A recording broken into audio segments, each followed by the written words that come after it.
You mean the Netflix The show Netflix was not series. realistic? No. Unbelievable. And Can't.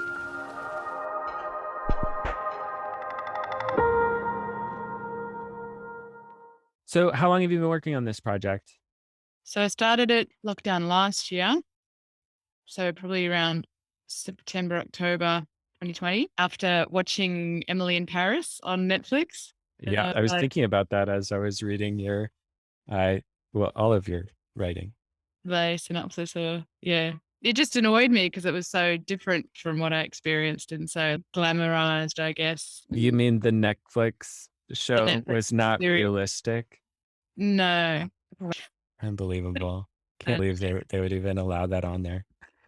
But anyway, I just thought, what's stopping me from just telling my story? That I spent a year in Paris when I was 19, 20, so going back good 20 years now.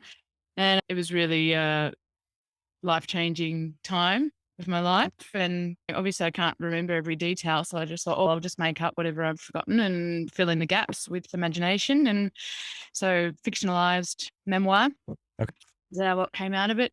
And it took, I think I wrote about half, maybe a bit less than half. And then there was a big pause. And then I got back into it in lockdown this year. So here in Melbourne, we were locked down for over 200 days total. Yeah. So it was a really good opportunity to do things like this. Yeah. Yeah. I I sort of miss it now a little I bit. know.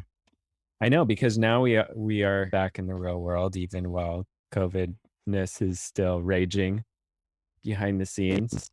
Mhm. And we also have to live real lives again. So it's just Yeah, horrible. a lot of anxiety, but there's a lot of, things to do and people to see and Right? Christmas is coming and at least it's warm here, so we can do a lot of things outdoors, which is Yeah. Okay. mm. Cool. Well, I mean, let's just jump in. One of the things I want to talk about is the rules about writing memoir, which is important. One of the things you said that I just want to be clear about before we get too deep into your book is when you're writing memoir, you do have to tell the truth. It's not okay to fictionalize if you want to call it memoir, right? Now, To you don't have to call it get it memoir. right. You don't have to get it perfectly. And you can fill in Mm, some blanks. And that's not fictionalizing, that's just doing your best. And as long as you say that in an introduction, that's fine, or an author's note at the beginning. But to call it memoir, it has to be like your best intention of getting it correct. You can also fictionalize, and then yeah. that's a different thing. Then it's a novel. So either is great. It sounds like you're actually a little bit closer to the memoir side. Is that true? Well, no, having heard what you've just said, now I think we should probably call it a novel Okay. because there's a lot of it is what I remember as I remember it, but I've made up bits. Definitely made up. Yeah. So maybe thinking about it more like a novel. Okay. That's good to know. So the names have changed, but people who are in it would recognize themselves if they ever read it. Yeah. Okay. But That's fine. then they might be like, "Hey, that never happened." I'd be like, "No, it didn't." There you go. Yeah. It's always fun having those conversations with people about, hey, I wrote a book about you. Yeah, and I haven't Sorry. actually. Not sorry. The actual people who were living in Paris, and many of whom I am still in contact with, I haven't actually sent that email. Yeah. That's a fun one. Not something you have to do now, but as you get further closer to publishing. All right. So coming back to the premise, 19-year-old Australian backpacker, describe yourself in 2 words: adventurous, self-critical. Okay. Moves to Paris to learn French and seek love. So that is our situation. Lesson learns a lot about herself and the world in the process. So I like this actually. So here with the memoir part, you have adventurous, self-critical, and here it's just 19-year-old Australian backpacker. I mean, I sort of get something from that, but then this lesson, love has to come from within before it can come from outside. So I would just incorporate that into your premise because I think that's an important part. And you also have that in your synopsis, right? Yeah, that's like the final kind of moral of the story. I mean, I actually really like including that. I might do something like, let me see, actually, I'll do this. We'll just do a little bit of a mashup. And one thing that's helpful about doing this, just in general, is that when you're pitching agents, having this line is going to be part of your query letter. So it's good to be thinking about that from a publishing perspective now that you're in your second and third drafts, right? Yeah. So that at this point, it's not just a writing exercise. This is actually part of the pitching process. All right. So if I were to do this, I almost like this better. Settles in Paris for a year to learn French and seek love. But after getting her heart severely broken, learns can come from the outside. How do you feel about that? Something like that. I would put the word that in between learns and love, just to be picky. Nothing within Just for the gist of that, though. Yeah, I guess if it's going to agents, doesn't matter too much that you're giving away your It definitely ending. doesn't. In fact, you want to. Love has to come from within before it can come from outside. Maybe we would switch the order like I have in a synopsis. Sure. Learns Yeah, that, you yeah. can play with this, but my point of this is that I think you want to get that in there, Okay. especially because you're trying to write coming of age, which is a worldview kind of story. It's a learning life lesson kind of story. Yeah. So getting what you learned in there, I think is important. Now, this is true for memoir. If we're talking about this more from a novel perspective, we could change it. But even then, I kind of like it, you Mhm. know? So I might just experiment with that a little bit more. You could try a version where you just write it as a novel with more focused on the goal. Yeah. But honestly, it feels like it's almost got that in there too. So Yeah. the seeking love part, especially. Yeah, I have I don't feel bad about these. I might say, Call it, I didn't want to call it erotica, but that was the other one that I was considering. yeah, What's that no, one? I wouldn't think about that because it doesn't feel like erotica to me. It's got moments, but overall, Sure. I would look at upmarket. It doesn't really honestly feel that chiclety either, mostly yeah, I because guess. the writing is too good, to be honest, Denise. So yeah, I would look at upmarket and I would look at obviously women's fiction. I don't know if women's fiction is one of these, but market is like in between commercial and literary fiction. So book club fiction, or that would be kind of upmarkety, right? Okay. So that's one thing I would think about. I would, yeah. I just considered that the writing was quite immature. Sort of reads like a 19-year-old wrote it. Just we'll go deeper into it, but I felt like the first chapter, the writing felt strong to me. Okay, good. Just I glanced super quick right before we jumped on, but we can talk more Yeah. about it. All right. Yeah. All right. All right. I would love to just jump into your chapter. So I'll just read as much as I can and then we'll talk about it for 10 or 15 minutes. Okay. Okay, sure. So if you want to pause, that's fine. I'm just going to be here reading.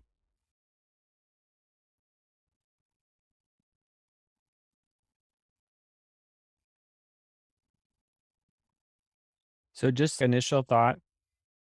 Yeah. Again, I mean, I feel like it's strong. What a couple of things I like.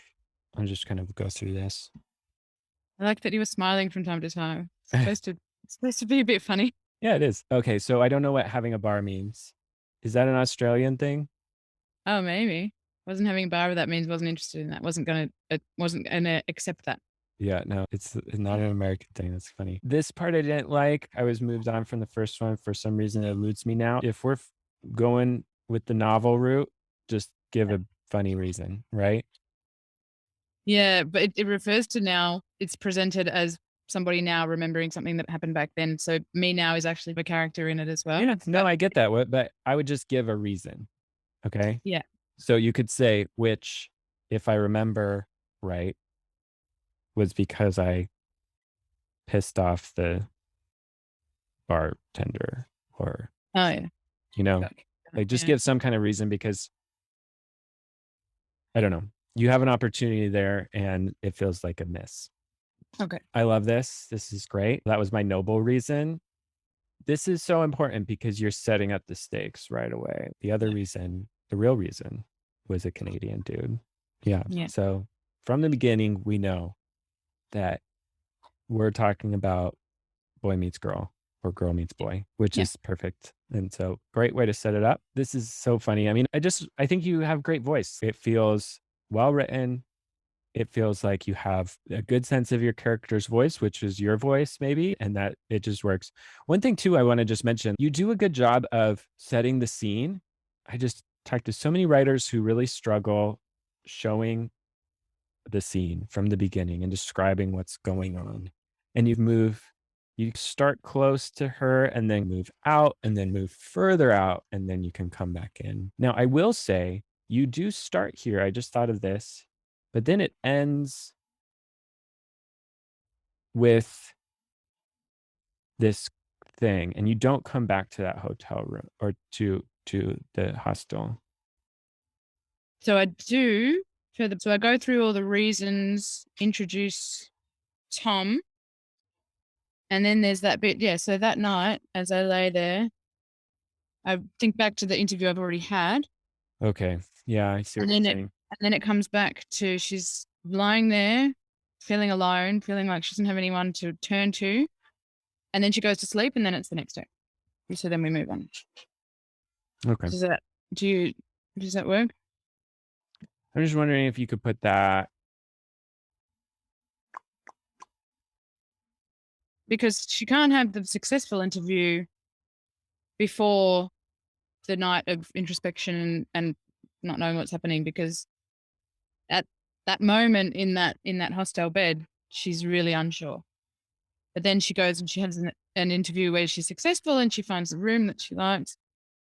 Hmm. So it does Yeah, come back. It does come back to the night in the bed. I don't know. That feels like a lot of jumping around. Okay, so let's just map out this as a scene. Mhm. Story event. She decides, or she decides to stay in Paris for a boy and gets a job. We start in the hotel. Then we're doing some exposition, which is fine. Talking about Tom, why we're here. She's flashing back to where she's talking about uh, the bad interview. And she Mhm. comes back here saying she falls asleep. And then we're moving to, so that's three locations in one scene. I don't know.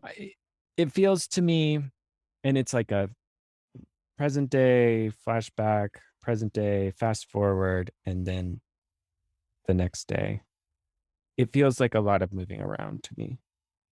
So I want you to end this scene thinking.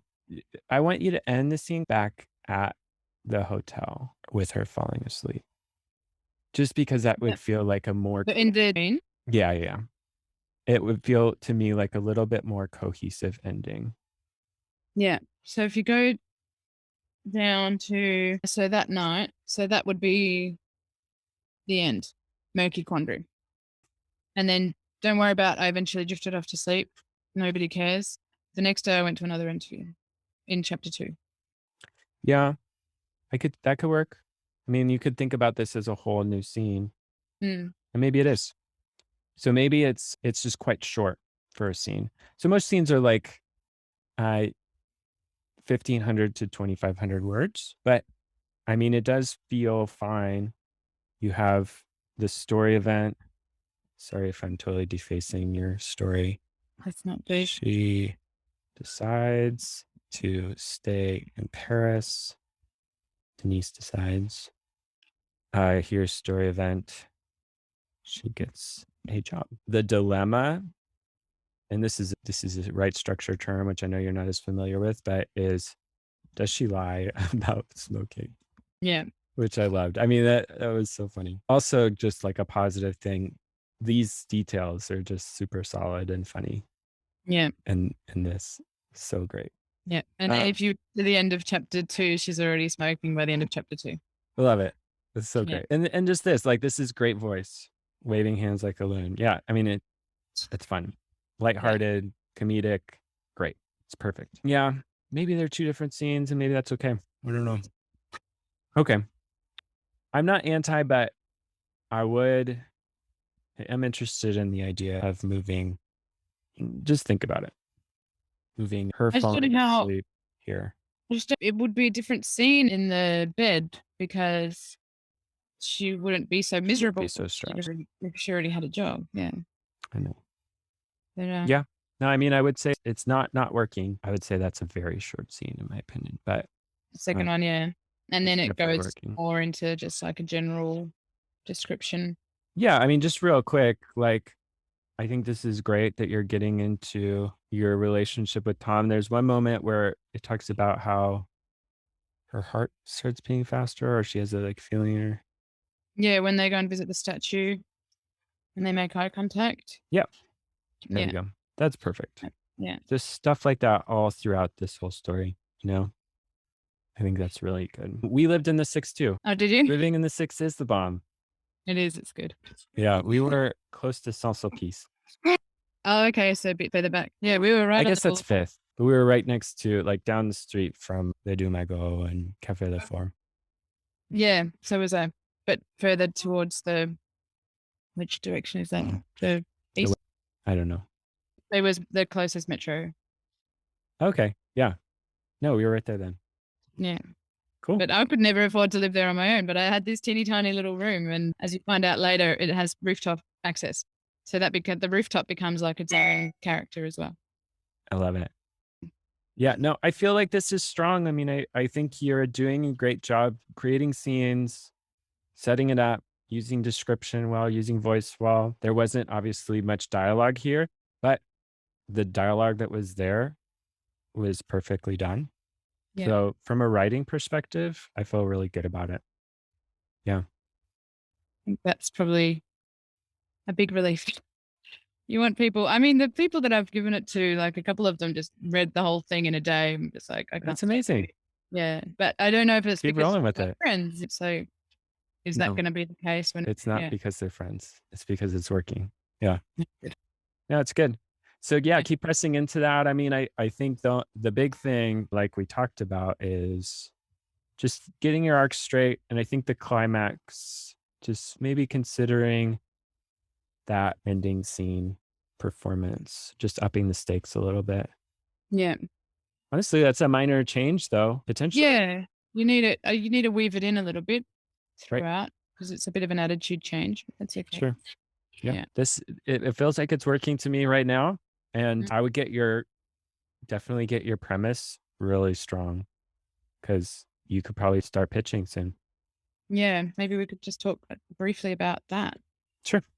Yeah. Yeah. What are you concerned about wanting feedback on specifically as far as pitching? I guess, yeah, it all just seems very intimidating. Yeah. And I would like to go down the traditional publishing route and not Sure. self-publish for many reasons, but I think mainly because I don't know how to market myself. But these days, a lot of the publishers are also wanting you to have a marketing strategy Yeah. anyway. You're going to have to market no matter what. So Yeah. just get over the belief that you're not going to have to market. Yeah. Either with self-publishing, you'll have to market. With traditional publishing, you're going to have to market. I mean, at the end of the day, you can write the best query letter in the world, but if the story doesn't have enough going on, you're struggling. So it feels like your story does have enough elements that it could totally work. And so just write a great query letter. Just doing a lot of research on agents, Yeah. and really nailing your research. Okay. So Yeah. 45 minutes per agent that you pitch to, just figuring them out and who they are and what they like. It's sort of hard to know exactly where my story fits in terms of genre and everything. Like Yeah. which books it would sit next to on the shelf kind of thing, because it's sort of a travel thing, but it's also just a self fiction. It's women's fiction. Yeah. Yeah. It's upmarket women's fiction and it's not chick lit, but it's No. not chick lit. Right. Yeah. Yeah. So look for other love story episodic love story stories set Yeah. in other countries, Yeah. and look at women's fiction. Okay. Yeah. Keep me updated. Thank you very much. Yeah. I think this is great. I think you're going to do it. Well, thanks for that vote of confidence. Yeah. Seriously. Yeah. All right. Have a Well, good rest of your day. and we'll see you soon. Thank you. All right. Bye. Bye.